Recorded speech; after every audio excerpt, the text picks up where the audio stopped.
Bapa di dalam sorga, bersyukur kalau pagi ini kami bisa duduk diam untuk mendengarkan firman-Mu.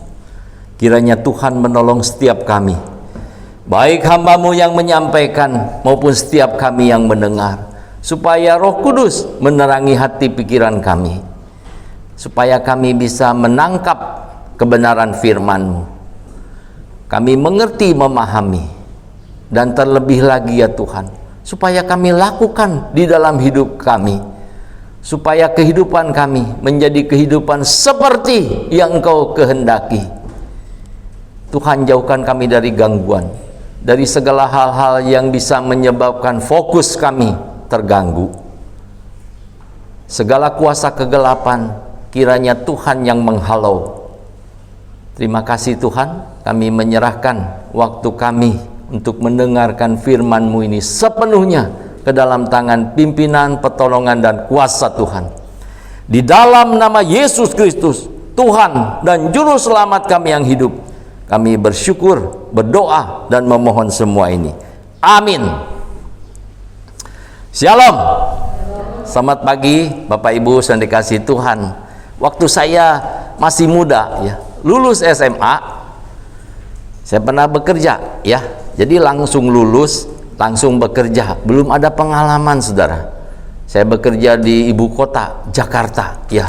Wah, itulah kota yang didamba-dambakan banyak orang untuk datang ke sana dan bekerja atau berusaha. Masih muda, saudara, saya kerja, dapat pekerjaan yang bagus sekali, ya. Dulu pekerjaan saya disebut detailer. Detailer itu tugasnya menjelaskan secara detail, ya. Itulah sebabnya disebut detailer. Jadi menjelaskan segala sesuatu dengan terperinci, dengan detil, supaya orang yang dijelaskan itu jelas, ya. Atau disebut juga medical representative. Medical representative, dulu saya bekerja di farmasi, ya, perusahaan obat, dan saya harus menghafal berhalaman-halaman, berbuku-buku tentang obat-obatan, ya. Segala jenis obat, khususnya yang diproduksi oleh perusahaan di mana saya bekerja. Saya tidak sebutkan perusahaannya, tetapi perusahaannya yang saat ini besar menggurita di Indonesia ini, ya. Jadi saya bekerja di Jakarta, enak sekali kerjanya, ya, menurut saya loh, karena mungkin belum pernah kerja di mana-mana. Kenapa, saudara? Yang nomor satu, enak karena gajinya besar sekali, ya. Saya punya teman kos, dia lulusan universitas, gelarnya insinyur. Saya tanya-tanya, gajinya waktu itu dia 250.000, ya, 250.000. Kira-kira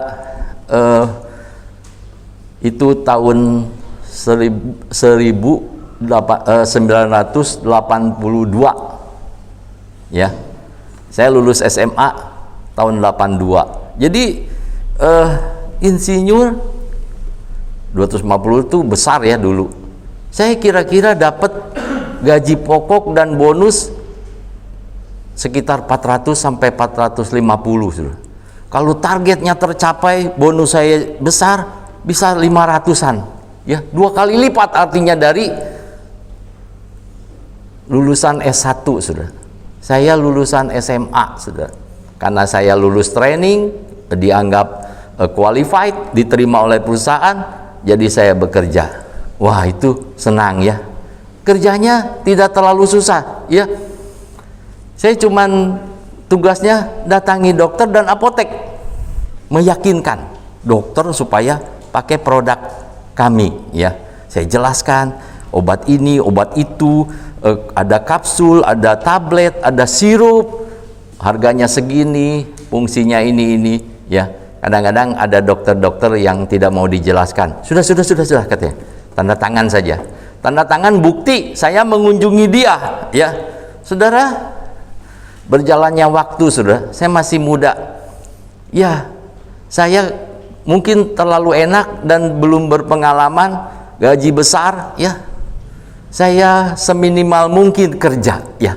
Kalau bisa santai, ya. Tiap hari saya harus ditarget harus ketemu 8 dokter dan 2 atau 3 apotek ya.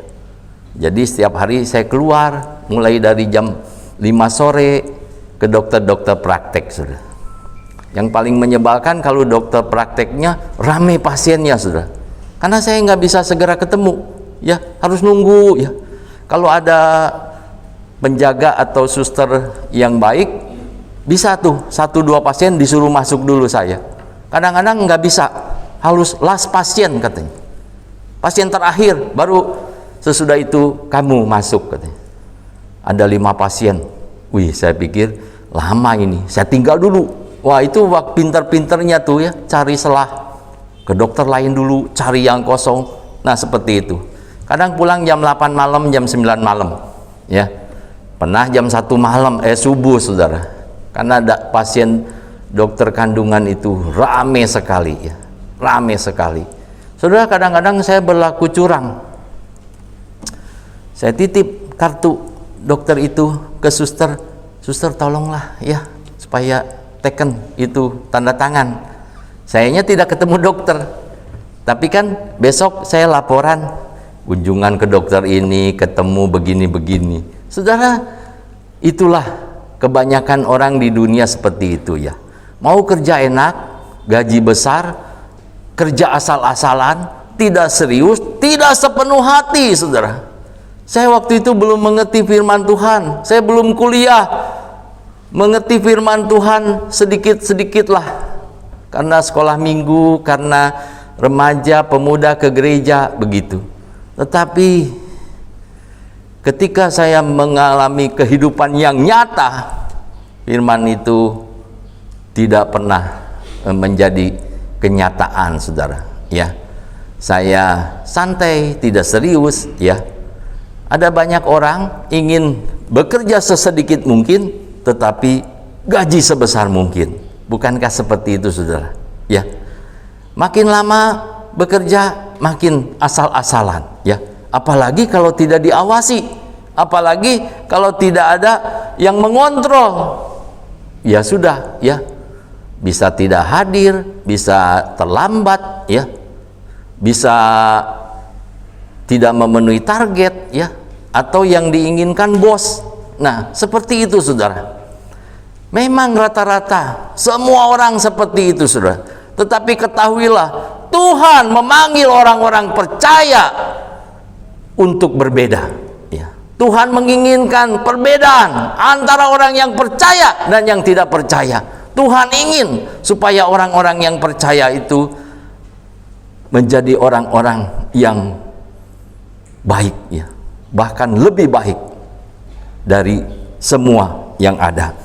Saudara, kita akan belajar pagi ini tentang apapun yang kamu lakukan ya. Judul pagi ini dari pusat itu whatever you do, atau apapun yang kamu lakukan. Saudara, mari kita akan melihat firman Tuhan yang mendasari ini dari Kolose 3 ayat 22 sampai 25. Saya akan membacakannya, Bapak Ibu Saudara bisa sama-sama memperhatikannya. Demikian firman Tuhan. Hai hamba-hamba, taatilah Tuhanmu yang di dunia ini dalam segala hal. Jangan hanya di hadapan mereka saja untuk menyenangkan mereka, melainkan dengan tulus hati karena takut akan Tuhan. Apapun juga yang kamu perbuat, perbuatlah dengan segenap hatimu seperti untuk Tuhan dan bukan untuk manusia. Kamu tahu bahwa dari Tuhanlah kamu akan menerima bagian yang ditentukan bagimu sebagai upah. Kristus adalah Tuhan dan kamu hambanya.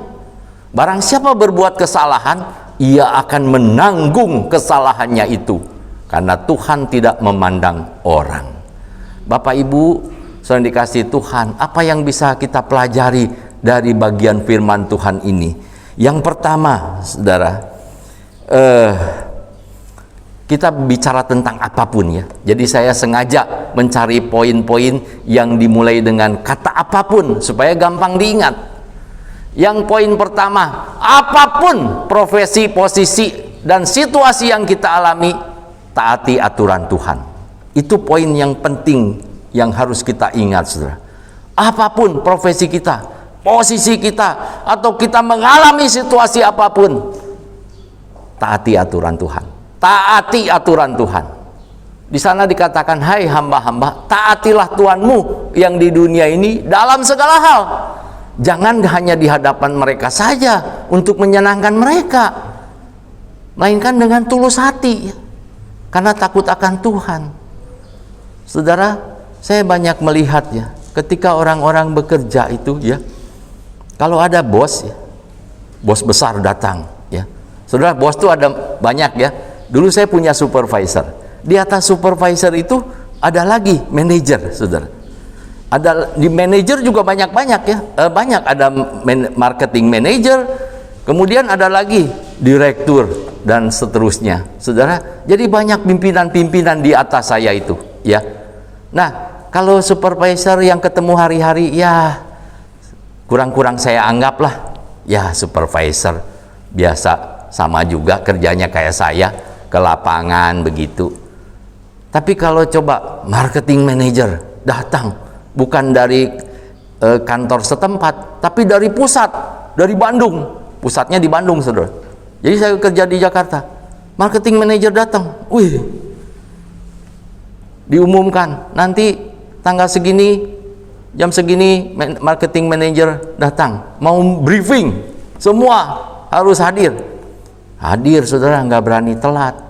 Terus kalau di depan marketing manager itu ya, ada orang-orang yang saya lihat, saya sih biasa aja ya, ada orang saya lihat mantuk-mantuk begitu ya. Sepagi Pak, ya Pak, gimana Pak kabarnya? Saya nggak biasa seperti itu, saudara. Saya bukan tipe penjilat ya. Kalau di hadapan bos majikan baik-baik, di belakang kepelintangan ya, tidak suka, nggak bisa ya. Sebelum saya mengerti firman Tuhan juga saya tidak punya sifat seperti itu ya. Saudara, taatilah Tuhanmu dalam segala hal.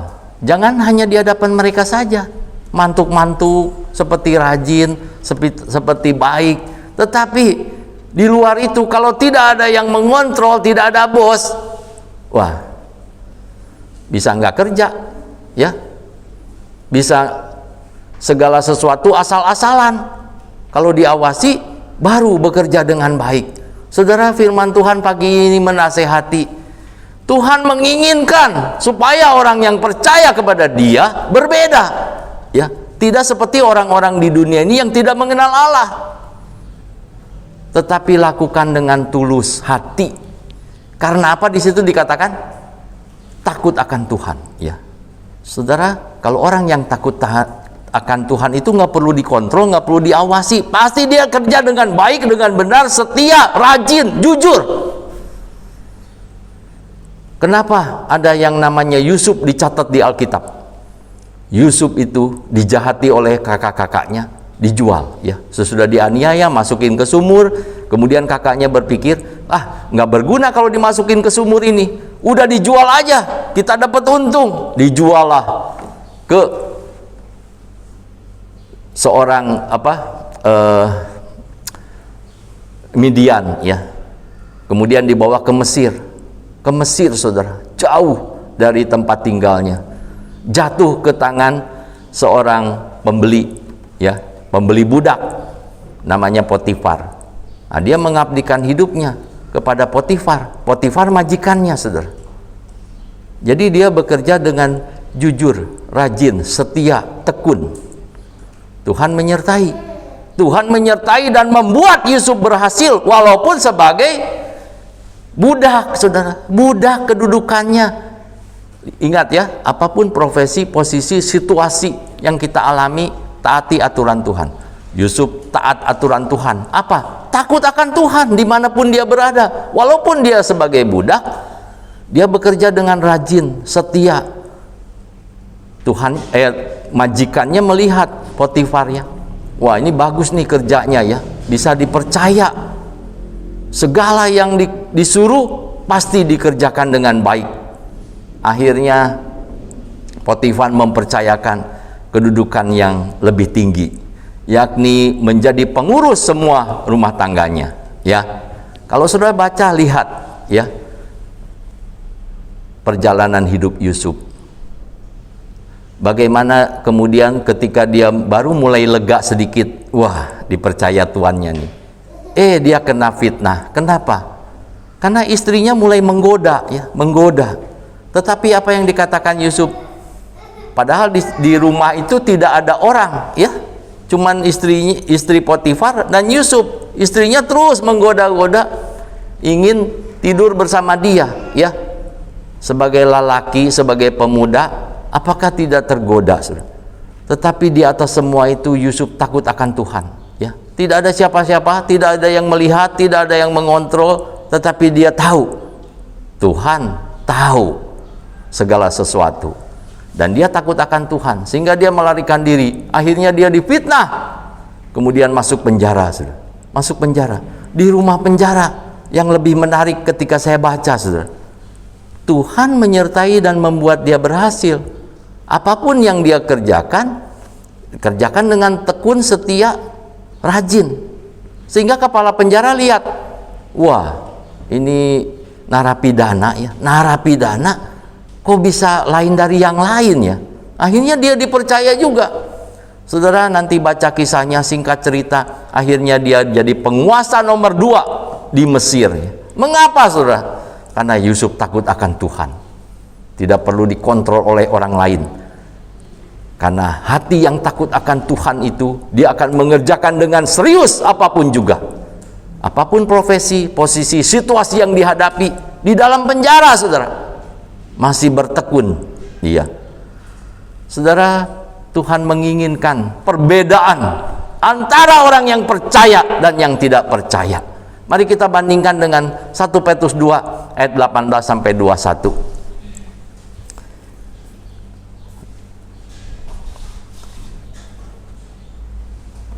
1 Petrus 2, 18 sampai 21. Hai kamu hamba-hamba, tunduklah dengan penuh ketakutan kepada Tuanmu, bukan saja kepada yang baik dan peramah, tetapi juga kepada yang bengis.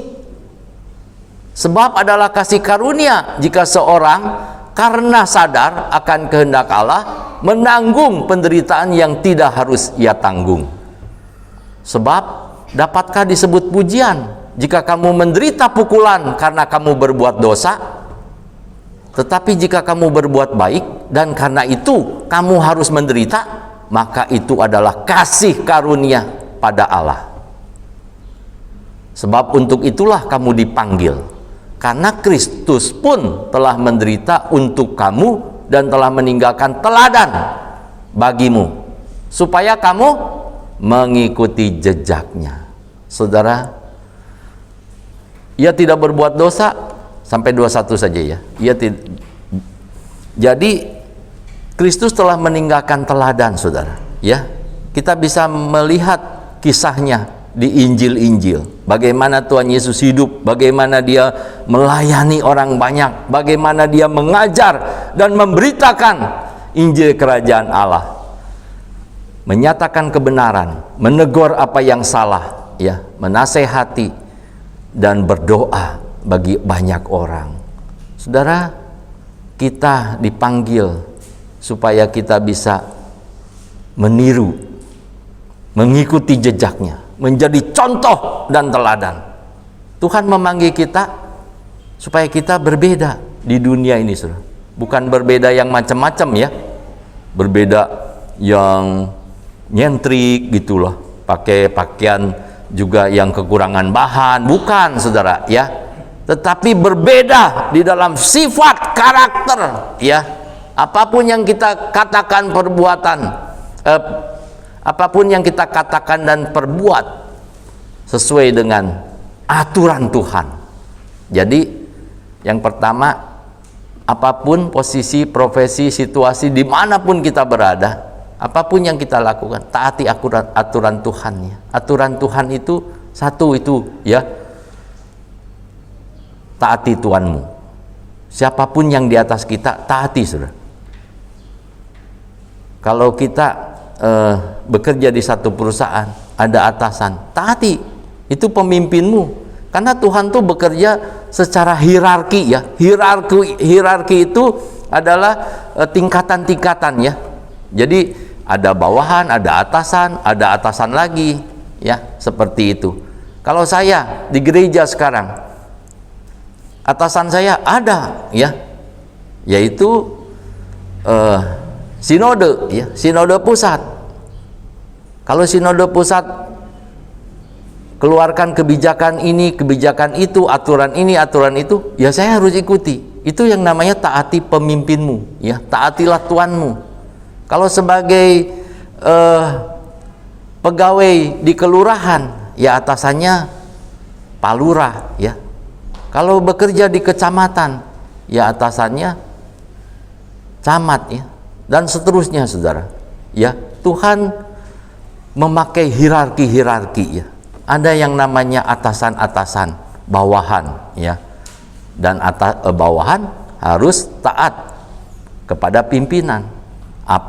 Tadi di 1 Petrus kita sudah baca, baik yang ramah maupun yang bengis, yang jahat, yang tidak baik, yang memperlakukan kita tidak adil, yang kejam, kita harus taat.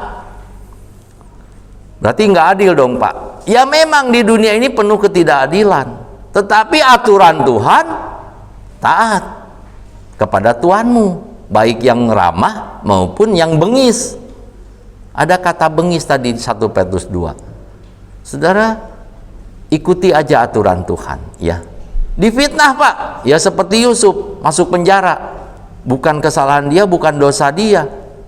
Tetapi Yusuf tidak sakit hati, Yusuf tidak mengusahakan yang jahat, membalas dendam, tetapi ikut aturan Tuhan. Takut akan Tuhan. Dia bekerja dengan tulus hati. Apapun yang dibebankan kepada dia, dia lakukan seperti untuk Tuhan, ya. Jadi pertama, taati aturan Tuhan. Yang kedua, saudara, yang kedua, apapun yang kedua, tadi apapun profesi kita, apapun yang kedua adalah apapun yang kita lakukan seperti untuk Tuhan. Jadi bukan untuk manusia. Di ayat 23 dikatakan, apapun juga yang kamu perbuat, perbuatlah dengan segenap hatimu seperti untuk Tuhan dan bukan untuk manusia, ya. Tadi saya ceritakan masih muda, tidak mengerti prinsip-prinsip ini. Saya kerja seenaknya, ya. Kalau tidak diawasi, ya saya asal-asalan saja. Tetapi Tuhan mengawasi, ya. Apapun yang kamu perbuat, perbuatlah dengan segenap hatimu. Segenap hati itu artinya sungguh-sungguh, saudara, ya, dengan full, ya. Atau mungkin istilah zaman sekarang, gaspol, ya, untuk Tuhan. Gaspol, saudara, jangan dikendorin. Gaspol untuk Tuhan, ya, bukan untuk manusia, saudara. Di dalam ayat 24 dikatakan apa? Kamu tahu bahwa dari Tuhanlah kamu akan menerima bagian yang ditentukan bagimu sebagai upah. Saudara, ada upah yang menanti dari Tuhan. Seperti apa bentuknya? Kita tidak mengerti, ya. Kita tidak tahu, tetapi pasti Tuhan memberikan yang terbaik bagi kita. Seperti kepada Yusuf. Dia tidak mengerti rencana Tuhan seperti apa. Yang dia tahu, dia hidup benar, takut akan Tuhan, maka Tuhan memimpin hidupnya di jalan-jalan yang indah, ya, sampai suatu titik Tuhan mengangkat dia menjadi raja muda, ya, raja muda, orang kedua di Mesir yang berkuasa. Saudara, Yusuf ikut aturan Tuhan, dan ketika dia melakukan segala sesuatu, dia lakukan dengan segenap hati seperti untuk Tuhan, ya, seperti untuk Tuhan. Dulu waktu saya sekolah di Alkitab, saya mengerti ini, ya, saya mengerti ini. Jadi kalau saya piket, saya disuruh cuci WC, saya cuci WC sebersih mungkin, karena saya pikir saya ini hamba Tuhan, bukan hamba manusia. Saya lakukan untuk Tuhan. Memang saya di kampus ini, aturan-aturan ini dibuat oleh aturan kampus, tetapi saya menganggapnya Tuhan tempatkan saya di sini, ada yang namanya dosen-dosen, ada yang namanya ketua senat dan sebagainya. Saya waktu itu tingkat 1, saya lakukan dengan serius. Saya lihat teman-teman saya nyapu halaman, ya asal nyapu saja, daun kering masih berserakan, udah selesai.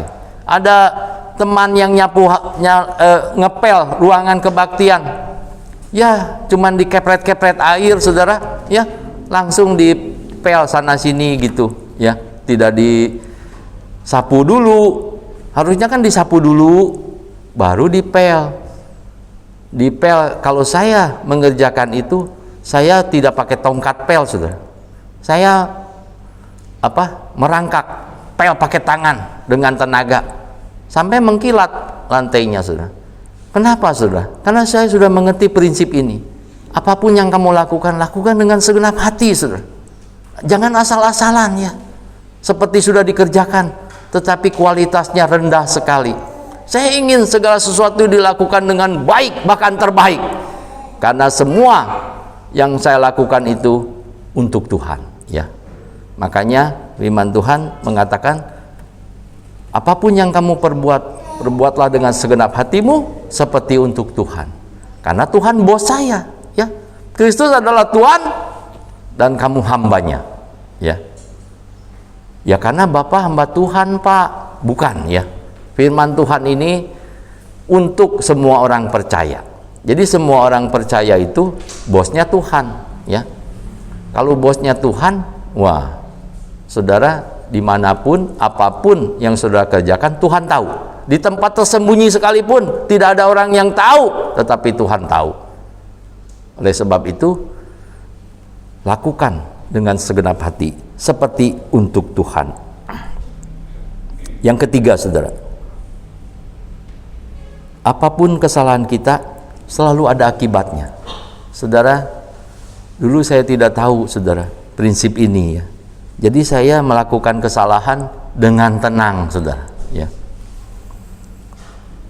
Saya minta tanda tangan dokter lewat suster, saya tidak ketemu dokternya, tapi seolah-olah saya ketemu dokternya dan dapat tanda tangan dokternya, seolah-olah saya sudah menjelaskan produk-produk kepada dokter, dan dokter itu nanti tahu produk yang saya promosikan dan nanti akan pakai. Harapan perusahaan kan begitu. Tetapi kan saya berlaku atau bekerja asal-asalan, saudara. Besok paginya dengan tenang saya buat laporan. Malam ini ke dokter ini, dokter ini, dokter ini. Semua ada buktinya, ada tanda tangannya. Tapi masalahnya, ketemu nggak sama dokternya? Betul-betul serius nggak mempromosikan supaya dokternya ingat dan pakai produknya? Seringkali tidak, sudah. Tapi saya bukan berarti asal-asalan semuanya. Kalau semuanya, sebentar juga saya dipecat, sudah. Jadi saya bisa mengatur, ya, situasi, kondisi, sehingga seolah-olah baik, ya, baik. Dan perusahaan tidak mengerti sedetil-detilnya apa yang saya kerjakan. Tetapi Tuhan tahu, saudara. Saya berbuat kesalahan itu, tetapi dengan tenang, saudara. Tetapi sesudah mengerti prinsip ini, saudara, barang siapa berbuat kesalahan, ia akan menanggung kesalahannya itu, saudara. Singkat cerita, saudara, waktu saya bekerja, karena asal-asalan, ya, yang aneh nih, ya, saudara, yang aneh, target saya itu nomor 1, saudara. Luar biasa, ya, nomor 1, saudara, di Jakarta dan juga di Tangerang. Saya pegang Tangerang waktu itu. Omsetnya tinggi, saudara, ya, omsetnya tinggi sampai tercapai target, ya. Wah, kemudian ketika 3 bulan sekali dihitung semua target dari berbagai detailer, saya dinyatakan paling tinggi, nomor 1 dalam hal tercapai target, ya. Ya, ada kenaikan gaji, saudara. Saudara, Semua itu Tuhan izinkan ya. Tuhan izinkan. Tanpa sadar saudara, tanpa sadar saya menjadi terbiasa. Terbiasa apa? Terbiasa salah ya. Karena saya pikir nggak ada apa-apa tuh. Akhirnya Tuhan membawa ke berbagai kesulitan hidup saya. Saya jadi orang yang makin hari makin seenaknya, malas. Akhirnya saya kena teguran. Kenapa sekarang kamu sering telat, terlambat, absen kamu merah, ya? Mulai dari teguran kecil, saudara. Saya abaikan, saudara, karena saya pikir saya berprestasi, target saya tinggi, ya. Makin asal-asalan, ketemu orang-orang yang tidak mengasihi Tuhan, saya bergaul erat, sampai saya begadang jauh malam, main kartu, main judi, ya. Akhirnya teler, saudara, teler.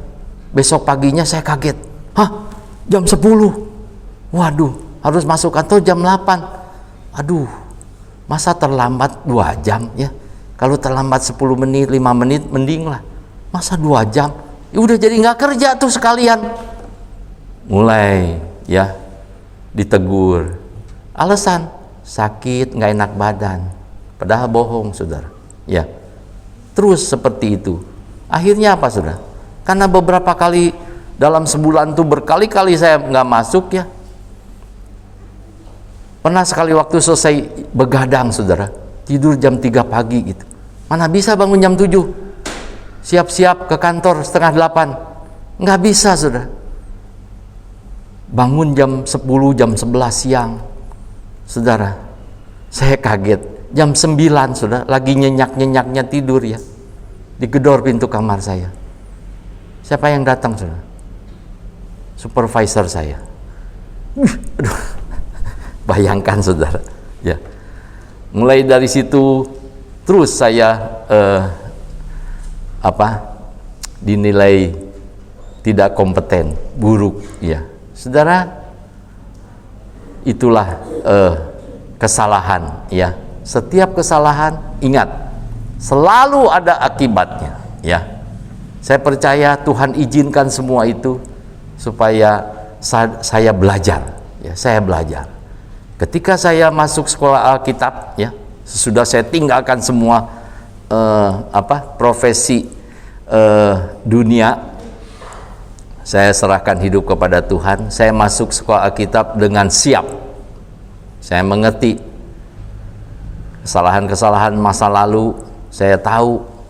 Saya memperbaiki diri di sekolah Alkitab. Saya ikuti aturan-aturan, maupun yang enak maupun yang tidak enak, yang nyaman maupun tidak nyaman.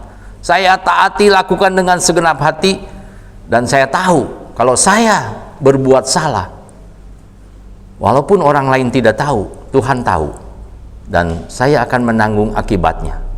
Karena dikatakan apa? Bagian kalimat terakhir, karena Tuhan tidak memandang orang, ya. Salah ya salah, siapapun dia pasti akan menanggung kesalahannya. Saudara,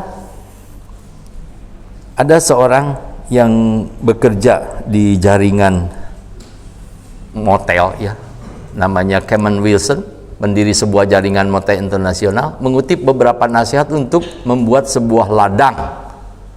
Ini ilustrasi, ya, yang mampu meningkatkan kemampuan kerja kita.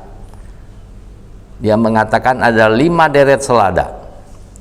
5 deret selada itu apa? Selalu berdoa, selalu siap sedia, selalu tepat waktu, selalu tekun, dan selalu sopan.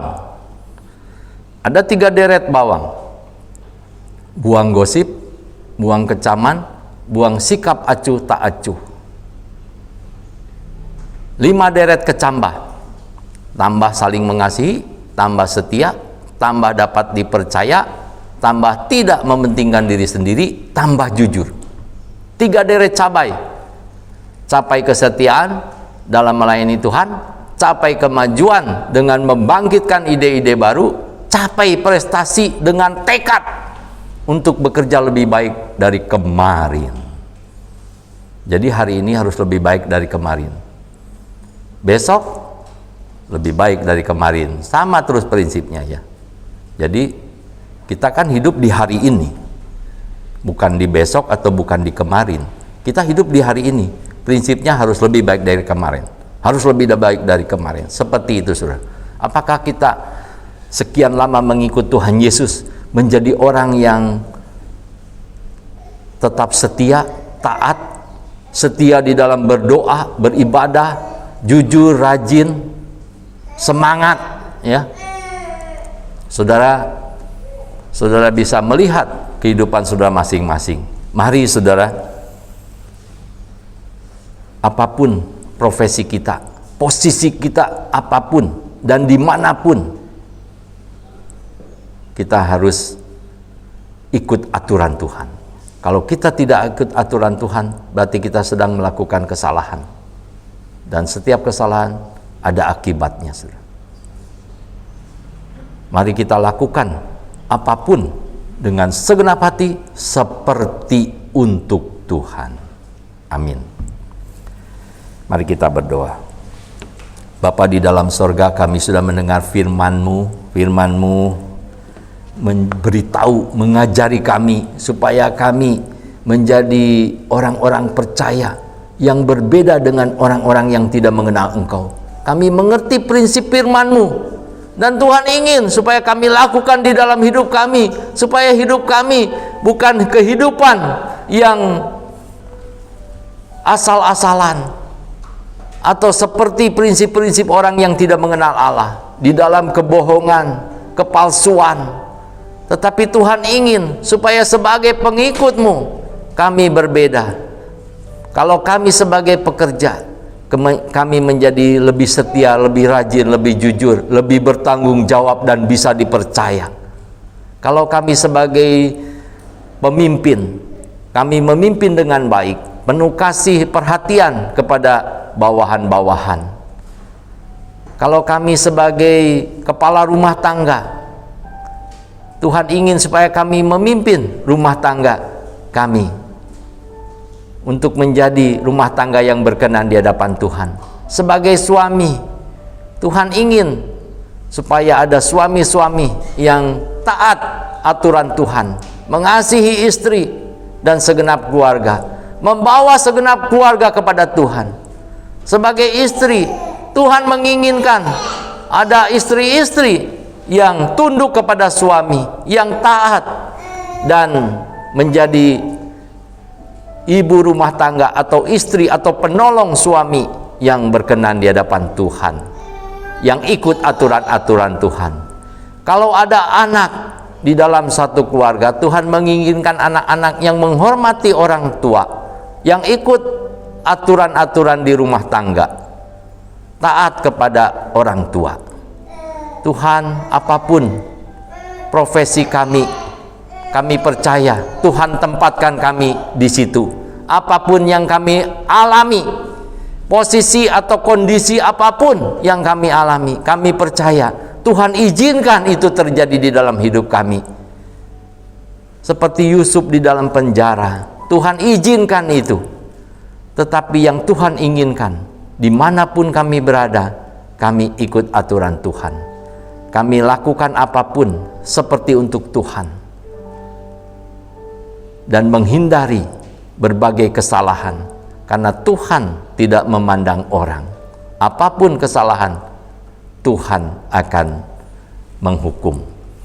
Terima kasih Tuhan untuk prinsip-prinsip ini. Biarlah ini bukan hanya menjadi pengertian bagi kami, tetapi bisa kami lakukan di dalam hidup kami, supaya kehidupan kami menjadi kehidupan yang berkenan di hadapan Tuhan.